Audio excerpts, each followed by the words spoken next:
Hi all. അപ്പോൾ നമ്മുടെ LP UP പരീക്ഷകളൊക്കെ അവസാനിക്കുകയാണ്. അപ്പോൾ ഇനി നമ്മൾ പ്രിപ്പയർ ചെയ്യേണ്ടത് HSA പരീക്ഷകൾക്ക് വേണ്ടിയിട്ടാണ്. അപ്പോൾ അതിൻ്റെ ഭാഗമായിട്ട് ഇംഗ്ലീഷ് ഉദ്യോഗാർത്ഥികളെ സംബന്ധിച്ച് വളരെ ഇമ്പോർട്ടൻ്റ് ആയിട്ടുള്ളൊരു പരീക്ഷയാണ് എന്തെന്ന് പറയുന്നത് ഹൈസ്കൂൾ ടീച്ചർ ഇംഗ്ലീഷ് എന്നുള്ളത്, HST ഇംഗ്ലീഷ്. അപ്പോൾ നമുക്കറിയാം 2022 ഇതുമായി ബന്ധപ്പെട്ട ഇതിൻ്റെ മുൻപുള്ള പരീക്ഷ കഴിഞ്ഞു. അതിൻ്റെ റാങ്ക് ലിസ്റ്റൊക്കെ ഓൾറെഡി നിലവിലുണ്ട്, വിവിധ ജില്ലകളിലായിട്ട് നിലവിലുണ്ട്. അപ്പോൾ ഇനി നമുക്ക് അടുത്ത പരീക്ഷയ്ക്ക് വേണ്ടിയിട്ട്, അപ്പോൾ അതിനുശേഷം യോഗ്യത നേടിയ ആളുകളുണ്ടാവും, B.Ed കംപ്ലീറ്റ് ചെയ്ത ആളുകളുണ്ടാവും, KTET 3 ഒക്കെ നേടിയ ആളുകളുണ്ടാവും. അപ്പോൾ അവരെ സംബന്ധിച്ച് കഴിഞ്ഞ പരീക്ഷ അപ്ലൈ ചെയ്യാൻ പറ്റിയിട്ടുണ്ടാവില്ല. അപ്പോൾ ഇനി അത്തരം യോഗ്യത നേടിയ ആളുകൾക്കും അതുപോലെ തന്നെ മുൻകാലങ്ങളിൽ ഈ പരീക്ഷയ്ക്ക് യോഗ്യത നേടാൻ സാധിക്കാതെ പോയ ആളുകൾക്കും പരിശ്രമിക്കാവുന്ന, ഇപ്പോൾ മുതൽ സ്റ്റാർട്ട് ചെയ്യാൻ പറ്റുന്ന ഒരു പരീക്ഷയാണ് എന്തെന്ന് പറയുന്നത് HST ഇംഗ്ലീഷ് എന്ന് പറയുന്നത്. അപ്പോൾ ഒരു ലോങ് ടൈം പ്ലാനോടുകൂടി, എന്താണെങ്കിലും പരീക്ഷ 1-2 വർഷം കഴിഞ്ഞിട്ടേ ഉണ്ടാവുള്ളൂ.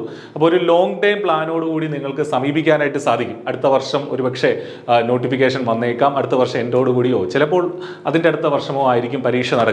അപ്പോൾ ഒരു ലോങ് ടൈം പ്ലാനോടുകൂടി വളരെ സിസ്റ്റമാറ്റിക് ആയിട്ട് പഠിച്ചാൽ തീർച്ചയായിട്ടും നിങ്ങൾക്ക് ക്രാക്ക് ചെയ്യാൻ പറ്റുന്ന ഒരു പരീക്ഷ തന്നെയാണ് HST ഇംഗ്ലീഷ് എന്നുള്ളത്. ഇതിൻ്റെ വിശദമായ സിലബസ് നമ്മുടെ മുന്നിൽ അവൈലബിൾ ആണ്. കഴിഞ്ഞ തവണത്തെ ക്വസ്റ്റ്യൻ പേപ്പറുകൾ ഉൾപ്പെടെ അതിൻ്റെ ഡിഫിക്കൽറ്റി ലെവലൊക്കെ നമുക്ക് അവൈലബിൾ ആണ്. അപ്പോൾ അത്തരം കാര്യങ്ങളെക്കുറിച്ച്, ഇതിൻ്റെ സിലബസ് എന്താകും, അതുപോലെ തന്നെ കഴിഞ്ഞ തവണത്തെ എന്നാണ് പരീക്ഷ നടന്നത്, അത്തരം കാര്യങ്ങളൊക്കെയാണ് നമ്മൾ ഈ ഒരു വീഡിയോയിൽ ഡിസ്കസ് ചെയ്യാൻ പോകുന്നത്.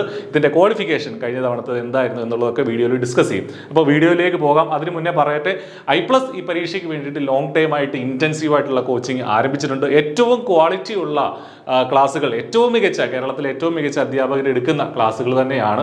നിങ്ങൾക്ക് മികച്ച ഒരു റാങ്കിലേക്ക് എത്താൻ പറ്റുന്ന രീതിയിലുള്ള എല്ലാ റിസോഴ്സസും നമ്മുടെ കോഴ്സിലുണ്ടാവും. കോഴ്സിൻ്റെ ലിങ്കും മറ്റു കാര്യങ്ങളും ഒക്കെ നമ്മുടെ ഈ ഒരു വീഡിയോയുടെ ഡിസ്ക്രിപ്ഷനിൽ ഉണ്ടാവും. ഓക്കെ, എന്തെങ്കിലും ഡൗട്ട്സ് ഉണ്ടെങ്കിൽ നിങ്ങൾക്ക് ആ നമ്പറുകളിൽ വിളിച്ച് ചോദിക്കുകയും ചെയ്യാം. അപ്പോൾ നമുക്ക് വീഡിയോയിലേക്ക് കിടക്കാം.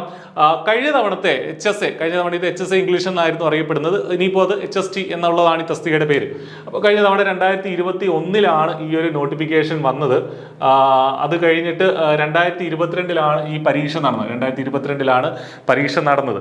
അപ്പോൾ എഡ്യൂക്കേഷൻ, വിദ്യാഭ്യാസ വകുപ്പിലേക്കാണ് നിയമനം. നമുക്കറിയാം ഹൈസ്കൂളുകളിലേക്ക്, സംസ്ഥാനത്തെ സർക്കാർ ഹൈസ്കൂളുകളിലേക്കാണ് ഈ ഒരു നിയമനം വരുന്നത്. Name of the post high school teacher English, അങ്ങനെ തന്നെയായിരുന്നു കേട്ടോ. കഴിഞ്ഞ തവണ ഹൈസ്കൂൾ ടീച്ചർ ഇംഗ്ലീഷ് അങ്ങനെ തന്നെയായിരുന്നു അതിൻ്റെ പോസ്റ്റിൻ്റെ പേര്. ജില്ലാതല നിയമനമാണെന്ന് മനസ്സിലാക്കുക. ജില്ലാതല, ഡിസ്ട്രിക്ട് വൈസ് അപ്പോയിൻമെന്റ് ജില്ലാതല നിയമനമായിരുന്നു. ഓരോ ജില്ലയ്ക്കും സെപ്പറേറ്റ് ആയിട്ടുള്ള റാങ്ക് ലിസ്റ്റും അഡ്വൈസുകളും ഒക്കെയാണ് പൊയ്ക്കൊണ്ടിരിക്കുന്നത്. ഓക്കെ, നിലവിൽ പല ജില്ലകളിലും അഡ്വൈസുകളൊക്കെ ഓൾറെഡി പോയി കഴിഞ്ഞു. നമുക്ക് PSCയുടെ വെബ്സൈറ്റിൽ നിന്ന് അത്തരം ഡേറ്റകളൊക്കെ അവൈലബിൾ ആണ്. അപ്പോൾ അതൊക്കെ നിങ്ങൾക്ക് പരിശോധിക്കാം. കഴിഞ്ഞ തവണത്തെ നോട്ടിഫിക്കേഷൻ അനുസരിച്ച് സ്കെയിൽ ഓഫ് പേ 29,200 മുതൽ 62,400 വരെ ആയിരുന്നു. ഇത് ചേഞ്ച് ചെയ്യാം. പുതിയ നോട്ടിഫിക്കേഷനിൽ ഇത് വീണ്ടും അപ്ഡേറ്റ് ചെയ്യപ്പെടും. കഴിഞ്ഞ തവണത്തെ നോട്ടിഫിക്കേഷൻ അനുസരിച്ച് ഏജ് ലിമിറ്റ് 40 വയസ്സ് വരെ ആയിരുന്നു. അതായത് കൃത്യമായിട്ടുള്ള ഡേറ്റ് ഓഫ് ബർത്ത് ഉൾപ്പെടെ നോട്ടിഫിക്കേഷനിലുണ്ട്. 40 വയസ്സ് വരെ ഉള്ളവർക്ക് ഈ പരീക്ഷയ്ക്കായിട്ട് അപേക്ഷിക്കാനായിട്ട് സാധിക്കും. ഓക്കെ, അപ്പോൾ ഇനി നമ്മൾ ഇതിൻ്റെ മറ്റുള്ള കാര്യങ്ങളിലേക്ക് കുറച്ചുകൂടെ ക്വാളിഫിക്കേഷൻസ് എന്തൊക്കെയാണെന്ന് നോക്കിക്കഴിഞ്ഞാൽ, bachelor's degree or post graduate degree in English language and literature. അപ്പോൾ അതാണ് ഇതിൻ്റെ ഏറ്റവും ബേസിക് ആയിട്ടുള്ള ക്വാളിഫിക്കേഷൻ. ഇംഗ്ലീഷിലുള്ള ഡിഗ്രിയോ അല്ലെങ്കിൽ PGയോ, ഇംഗ്ലീഷ് ലാംഗ്വേജ് ആൻഡ് ലിറ്ററേച്ചറിലുള്ള ഡിഗ്രിയോ അല്ലെങ്കിൽ PGയോ ഉള്ള ആളുകൾക്ക് ഇതിന് അപ്ലൈ ചെയ്യാൻ സാധിക്കും. മാത്രം പോരാ, എന്ത് വേണം, B.Ed ഉണ്ടാവണം with English as optional subject confirmed or recognised by the universities Kerala. സംസ്ഥാനത്തെ ഏതെങ്കിലും യൂണിവേഴ്സിറ്റികളുടെ റെക്കഗ്നീഷനുള്ള B.Ed ഉണ്ടാവണം. ഇംഗ്ലീഷ് ആണ് സബ്ജക്റ്റ് ആയിട്ട് വരേണ്ടത്. Then മൂന്നാമതുള്ള എലിജിബിലിറ്റിയാണ് KTET പാസ്സാവണം. KTETന്റെ ഏതാണ് പാസ്സാവേണ്ടത്?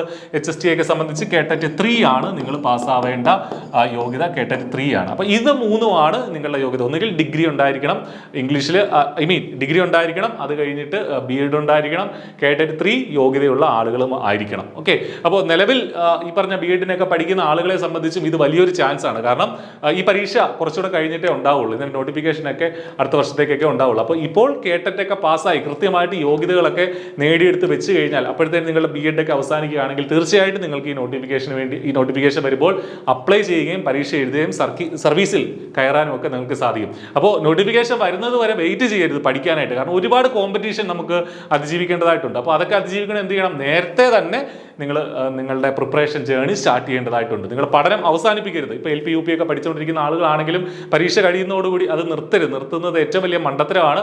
കണ്ടിന്യൂ ചെയ്തുകൊണ്ടേ ഇരിക്കുക. ആ ഒരു ഫുൾ ഫ്ലോയിൽ മുന്നോട്ട് പോയിക്കൊണ്ടിരിക്കുക. സർക്കാർ ജോലി കിട്ടിയ ശേഷം മാത്രം അത് അവസാനിപ്പിക്കുക. ഓക്കെ, അപ്പോൾ ഇനി നമ്മൾ നോക്കുന്നത് ഇതുമായി ബന്ധപ്പെട്ട കഴിഞ്ഞ തവണത്തെ സിലബസ് എന്തായിരുന്നുള്ളതാണ്. ഇത്തവണയും ഈ സിലബസിന്, ഈ പുതിയ പരീക്ഷയ്ക്കും സിലബസിന് ഈ സിലബസ് മാറാനുള്ള സാധ്യതയില്ല.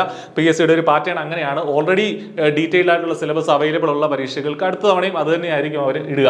അപ്പോൾ 2 പാർട്ടായിട്ടാണ്, പാർട്ട് എ ഉണ്ട്, പാർട്ട് ബി ഉണ്ട്. പാർട്ട് എയിൽ ജനറൽ പാർട്ടാണ്. പാർട്ട് എ എന്നുള്ളത് എല്ലാ HSA പരീക്ഷകൾക്കും വരുന്ന ജനറൽ പാർട്ടാണ്. എന്തൊക്കെയാണ്? റിനൈസൻസ് ആൻഡ് ഫ്രീഡം മൂവ്മെന്റ് വരും, GK ആൻഡ് കറണ്ട് അഫയേഴ്സ് വരും, ദെൻ ടീച്ചിങ് മെത്തഡോളജി. ഇത് 3 പാർട്ട് എയിലെ നമ്മുടെ സബ്ജക്റ്റുകൾ എന്ന് പറയുന്നത്. പാർട്ട് ബി ആണ് നമ്മുടെ സബ്ജക്റ്റ് എന്ന് പറയുന്നത്. നമ്മൾ പഠിക്കേണ്ട നമ്മുടെ സബ്ജക്റ്റ് എന്ന് പറയുന്നത് പാർട്ട് ബി ആണ്. അതിൽ 8 മൊഡ്യൂളുകളായിട്ട് തിരിച്ചിട്ടുണ്ട് പാർട്ട് ബിയിലെ സിലബസിനെ. Module 1 poetry, drama, prose and fiction, literary criticism, terms, അതാണ് 4ാമത്തെ മൊഡ്യൂൾ. 5ാമത്തെ മൊഡ്യൂളിലേക്ക് വരുമ്പോൾ linguistics, phonetics and history of language. Module 6 modern English usage. Module 7 basic grammar. Module 8 teaching of English. അപ്പോൾ ഇതാണ് ഇതിന്റെ ഒരു പാർട്ട് ബിയിലെ സബ്ജക്ട് ബേസ്ഡ് ആയിട്ടുള്ള സബ്ജക്ട് എന്ന് സിലബസ് എന്ന് പറയുന്നത്. അപ്പോൾ ഇതിന്റെ വിശദമായിട്ടുള്ള അനാലിസിസും എങ്ങനെ ഈ സബ്ജക്റ്റുകൾ പഠിക്കണം, ഡീറ്റെയിൽഡ് ആയിട്ട് എന്തൊക്കെയാണ് ഇതിൽ പഠിക്കാനുള്ളത് തുടങ്ങിയ കാര്യങ്ങളൊക്കെ നമ്മുടെ ചാനലിൽ തന്നെ വരും ദിവസങ്ങളിലായിട്ട് അപ്ഡേറ്റഡ് ആകും. അപ്പോൾ അതും നിങ്ങൾ ചാനൽ സബ്സ്ക്രൈബ് ചെയ്യുക, അത്തരം കാര്യങ്ങളൊക്കെ നോക്കുക.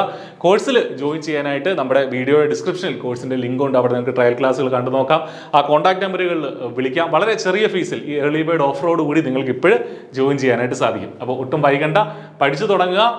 നല്ലൊരു സർക്കാർ ജോലി, അതും അധ്യാപക തസ്തികയിലേക്ക് ഇന്ന് തന്നെ നിങ്ങളുടെ യാത്ര ആരംഭിക്കുക. All the very best. Thank you.